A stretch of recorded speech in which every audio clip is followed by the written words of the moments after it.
Well, hello there, everybody. Welcome back to part 2 of Jimmy and Gabby's homestead. Urban homestead, that is. Follow me.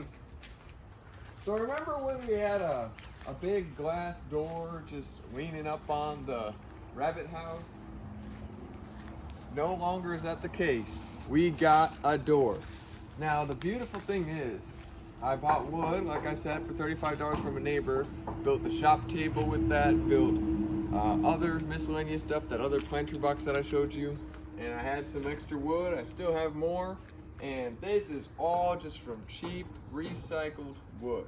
I bought $35 chicken wire, which I have a huge roll of left from a neighbor.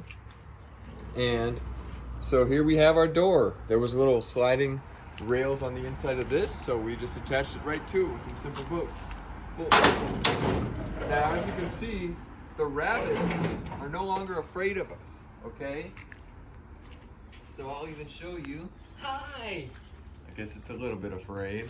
But we even let the dog in sometimes. The dog comes in and smells them, and the dog doesn't attack them. He licks them pretty hardcore. But the rabbits are good. They've been producing terrific poop just every day, just recycled grass, which the dog loves to eat apparently. And look at that. Tano, come. So that's pretty awesome.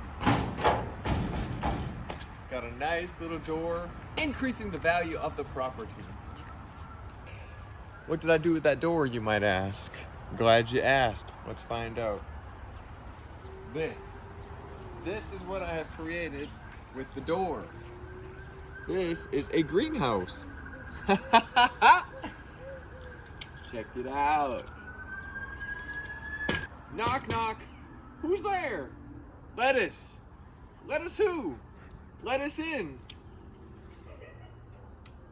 Yes, we are growing lettuce in here. So I already planted in a bunch of little cubicles some lettuce, and that'll go in first thing Monday when it gets a little bit cooler. The back of the seed says it cannot be too hot. We also got dirt, as you can see. Sorry, I forgot to mention. So we bought some manure from Lowe's, and we also bought some topsoil, a raised bed mix from a local greenhouse. And so that's gonna be our stuff. That gets kind of pricey. We paid almost maybe $75 total on soil. And we started putting it in this brick planter, which we showed you last time. But I noticed that the sun, it goes like this. And so this fence really blocks a lot of the sun. And a lot of those greens, we need full sun. And so it's our first infrastructure mistake. Gladly, it's just a very easy fix. So I just took all the soil. We started putting the soil in here, and then I just put the soil in that raised bed. Soon I'm gonna make more raised beds and put the soil in. But I have ideas to make square raised beds with this brick, because I really love the brick. And we'll put it out there more in the middle of the yard eventually. So we still have our dog run, nothing's changed there, but there's immense potential. If you have any ideas, shoot us your ideas on what we can do with that. I want to put a pig in there, to be honest. I want to put a pig. The compost is still the same. We don't have any new worms, or the worms are all dead.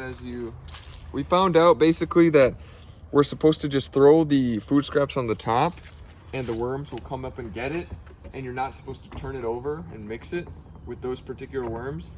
I don't know if we just need better worms that are better for composting and not as sensitive, because apparently it's too hot and all kinds of stuff about the worms. But we'll figure that out with the worms. Anywho, the dog is growing still. The rabbits, by the way, they have been eating all the greens, all the veggies, peppers that we give them, and they love it.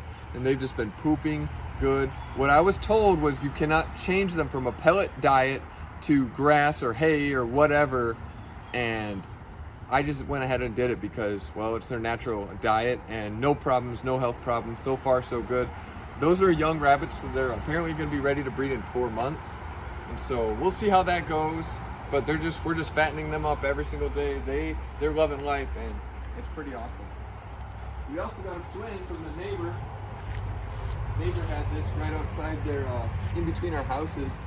So it's real cool. It's real zen out here to just swing and enjoy our property so far from the swing.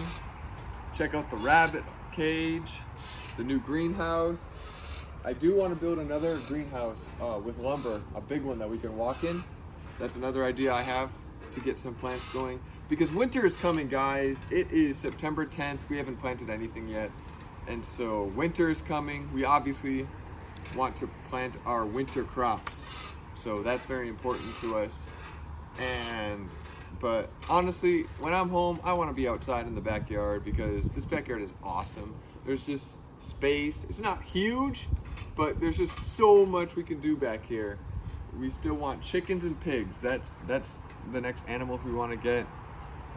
One thing at a time though. I still need to do research on that. I'm just learning as I go. I don't know any of this stuff. I'm using YouTube. Joel Salatin, shout out Joel Salatin. He is basically the godfather of everything that I want to do on this farmstead. Everything that I want to do, the principles that I have, he already has and has done it effectively for profit.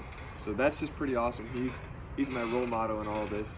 So check out Joel Salatin if this lifestyle interests you at all, and you'll find out more about it. Anywho, thanks for watching our update on the homestead. I mean the urban homestead. See you next time.